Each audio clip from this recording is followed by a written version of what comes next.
औज़ुबिल्लाहिमिनश्शैतानिर्रजीम बिस्मिल्लाहिर्रहमानिर्रहीम। अस्सलाम वालेकुम व्यूअर्स, आज की वीडियो में हम डिस्कस करेंगे कि एक लोडर गाड़ी, पैसेंजर बस या कोई भी किसी किस्म का भी कोई व्हीकल हो, तो उसको लगातार जो है हम कितनी देर तक चला सकते हैं या उस व्हीकल को लगातार कितनी देर चलना चाहिए। दो अलग अलग से क्वेश्चन है, दो अलग अलग क्वेश्चनों को दो पार्ट में डिवाइड करके उसमें हम देखेंगे कि एक गाड़ी जो है उसको लगातार कितनी देर चलाया जा सकता है या लगातार वो गाड़ी कितनी देर चल सकती है। सबसे पहली बात तो ये है कि एक गाड़ी जो है वो लगातार कितनी चल सकती है, तो उसका सिंपल सा आंसर है कि अगर आप अपनी सेफ्टी नहीं चाहते, अगर आप अपनी गाड़ी की इंजन की सेफ्टी नहीं चाहते, तो आपने गाड़ी का टैंक जो है, फ्यूल टैंक वो रिफिल करवाया है। उसके बाद आप चलते जाएं जहां तक आपकी गाड़ी का पेट्रोल खत्म नहीं होता है, जहां तक आपकी गाड़ी का फ्यूल खत्म नहीं होता, वहां तक चलते जाएं, लेकिन उसमें 0.0% सेफ्टी आपकी भी, 0.0% सेफ्टी गाड़ी की भी है। अगर अपनी सेफ्टी से रिलेटेड बात करें तो अमूमन मेरा जो है वो चक्कर M2 लाहौर टू इस्लामाबाद चक्कर लगता रहता है, आप लोगों को भी लगता रहता होगा। उसमें यह है कि जब लाहौर से रावलपिंडी के लिए निकलें तो रास्ते में 1 से 2 एक्सीडेंट हुए बंदे को मिलते हैं। तो मेरी ये आदत है कि जहाँ पे इस तरह का इंसिडेंट, चाहे वो मोटरवे पे हो या लोकल किसी रोड पे हो, मैं खड़ा हो जाता हूँ। क्या पता है आप लोग भी खड़ा हो जाया करें, क्या पता है किसी को आपकी ज़रूरत हो। तो काफ़ी दफ़ा ड्राइवर से मेरी इसी चीज़ पे बातचीत हुई है कि जी एक्सीडेंट की बेसिक वजह क्या हुई है। तकरीबन जो 30 टू 50% एक्सीडेंट होते हैं, उनके चांसेस यही होते हैं कि जनाब लॉन्ग ड्राइव की, रेस्ट नहीं की, आंखें तो खुली हुई थी लेकिन जो है ना मेंटली तौर पे सेट नहीं थे, दिमाग सोया हुआ था, कोई डिसीजन ना ले सके, जिसकी वजह से ये इंसिडेंट हुआ। तो मेरे साथ भी इस तरह का हो चुका है 1-2 दफ़ा के। तो इस तरह का सीन हो जाता है जनाब, बंदे की आंखें खुली होती हैं लेकिन दिमाग सुन्न हो जाता है। आपके साथ अगर कभी इस तरह का हुआ है तो आप कमेंट्स बॉक्स में लाजमी कमेंट्स कीजिएगा। अगर नहीं हुआ तो मेरी ये बात याद रखिएगा, जब भी इस तरह का कोई सीन आपके साथ हो, थकावट या नींद की वजह से, जब आपकी आंखें खुली हों और दिमाग आपका सोया हुआ हो, तो फ़ौरन जनाब गाड़ी किसी साइड पे लगाएं और रेस्ट करें, उसके बाद जो है ट्रैवल करें।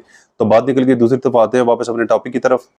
तो ये तो होगी आपकी पर्सनल सेफ्टी से रिलेटेड। दूसरी बात ये है कि मैंने आपको बताई थी वो गाड़ी से रिलेटेड है कि गाड़ी की भी सेफ्टी नहीं है। उसमें गाड़ी की सेफ्टी किस तरह नहीं है, अगर आपने 2024 मॉडल की भी गाड़ी नहीं निकलवाई है तो उसमें आपको इंश्योर किसी चीज़ का भी नहीं है। गाड़ी में आपकी डैशबोर्ड के ऊपर सेंसर हर चीज़ को इंडिकेट करवा रहे होते हैं, ठीक है, वो आप लोगों को पता चल रहा होता है कि जी गाड़ी का फलान सेंसर भी ठीक है, इंजन ऑयल भी ठीक है, कूलेंट भी ठीक है। लेकिन यार मशीनरी है ना, कोई पता नहीं चलता, किसी टाइम पे किसी जगह पे कोई ब्रेक हो जाए, सेंसर काम ना करे, तो इसलिए ज़रूरी होता है, मैं लास्ट पे आप लोगों को बताऊंगा कि यार कितना टाइम, कितना उसमें स्पेस, कितनी देर आपको ब्रेक देनी चाहिए और उसके बाद कितनी ट्रैवलिंग करनी चाहिए। और उसके अलावा स्पेशली टर्बो इंजन वाली गाड़ियां, जिनके गाड़ियों के इंजन में टर्बो लगी होती है, वो तो कंटिन्यूस लॉन्ग ड्राइव पे बहुत ज़्यादा इशू करती हैं और बहुत ज़्यादा उनके जो है वो मसाइल आते हैं, स्पेशली टर्बो से रिलेटेड।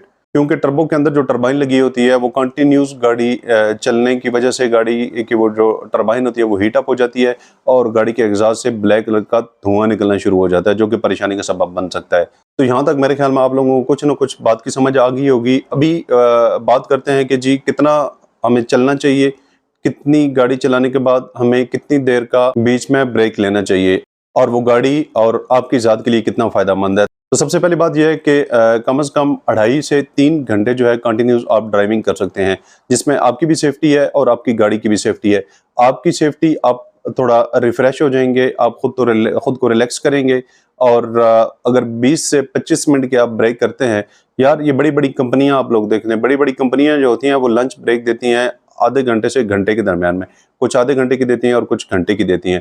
उसमें बज़ाहिर तो लंच का नाम होता है, जी लंच ब्रेक हो रही है, लेकिन लंच कितनी देर में हम खाना खा लेते हैं? ज़्यादा से ज़्यादा अगर कोई बहुत ज़्यादा ढीला बंदा भी खाना खाए तो वो 8 से 10 मिनट में खाना खा लेता है। ऊपर वाले जो 10 से 15 मिनट्स होते हैं रिलैक्स के लिए टाइम होता है कि चलें एक दफ़ा फिर दोबारा से रिलैक्स हो गए, दोबारा फिर से। वरना कौन सी ऐसी कंपनी है कि जो अपने पेमेंट टाइम में से इतना रिलैक्स का टाइम दे, सिर्फ इसलिए कि वो दोबारा एक्टिव होकर अच्छी तरह से काम करेंगे। तो जब आप 2.5 से 3 घंटे के दरमियान में ब्रेक लेंगे तो दोबारा आप अगले सफ़र के लिए फ्रेश हो जाएंगे, जो कि आपके लिए पर्सनली भी ज़रूरी है और आपसे जुड़े हुए लोगों के लिए भी बहुत ज़्यादा ज़रूरी है। दूसरी चीज़ आ जाती है जी गाड़ी जब भी आप 2.5 से 3 घंटे उसमें जितना मर्जी आप सफ़र कर लें, ठीक है, 2.5 से 3 घंटे में अगर औसत एवरेज निकाला जाए तो 3 साढ़े 3 यानी कि 2.5 से साढ़े 3 के 100 किलोमीटर के दरमियान में सफ़र आप इजीली कर सकते हैं, यानी मिनिमम 250 और ज़्यादा से ज़्यादा 350। और जब भी आप 2.5 से 3 घंटे गाड़ी कंटिन्यूस ड्राइव करने के बाद रेस्ट करते हैं तो उसके बाद आप, एक तो ये है कि आप गाड़ी का फिज़िकली ख़ुद भी एक दफ़ा इंस्पेक्शन कर लेते हैं, दूसरा इंजन थोड़ा कूल डाउन हो जाता है और बज़ाहिर गाड़ी का आउटर स्टॉवेज जो होता है, फॉर एग्जांपल गाड़ी का टायर प्रेशर वगैरह हो गया, बाकी आगे पीछे सारी वो जो मोटी मोटी चीज़ें देखने वाली होती हैं वो देख लेते हैं। तो इसलिए ये बहुत ही ज़्यादा ज़रूरी है, इसको बिल्कुल लाइट मत लीजिएगा। 20 से 25 मिनट होते हैं अमूमन जो हादसात होते हैं वो सिर्फ टाइम बचाने के लिए, और टाइम बचता कितना सारा है जी। अगर लॉन्ग पे जा रहे हैं तो आप फॉर एग्जांपल अगर आपने 10 घंटे का सफ़र करना है तो आधे घंटे का एडवांटेज होगा, तो आधा घंटे में वो यार थोड़ा घर से टाइमली निकलें और बीच में 20 से 25 मिनट रेस्ट करें। रेस्ट करने के बाद दोबारा अपना सफ़र करें, अल्लाह को याद करें और अपनी मंजिल मकसूद पर पहुंच जाएं। देखें, अगर एक गाड़ी है आप लोगों के पास और उसके साथ हल्के टायर हैं, अगर टायर रिप्लेस करने वाले के पास जाते हैं टायर शॉप पे, तो उसे बताते हैं कि यार ये मेरी गाड़ी के टायर जो है ये कितनी देर चल जाएंगे।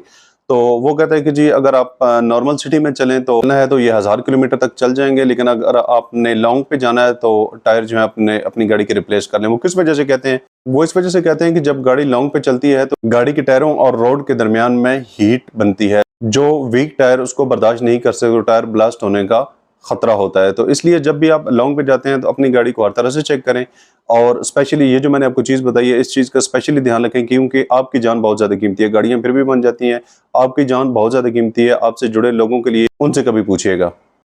तो ये थी जी आज की वीडियो। अगर आप लोगों को पसंद आई हो तो लाइक और सब्सक्राइब कर दीजिएगा, और हाँ, बेल के आइकन को प्रेस करना मत भूलिएगा, क्योंकि बेल के आइकन को जब आप प्रेस करेंगे तो हर नई आने वाली वीडियो का नोटिफिकेशन ऑटोमेटिकली आपको मिलता रहेगा। अपना और अपने पैरों का बहुत सारा ख्याल रखिएगा, दुआ में याद रखिएगा। मिलते हैं नेक्स्ट वीडियो में, तब तक के लिए इजाज़त दीजिए जी। अल्लाह हाफिज़।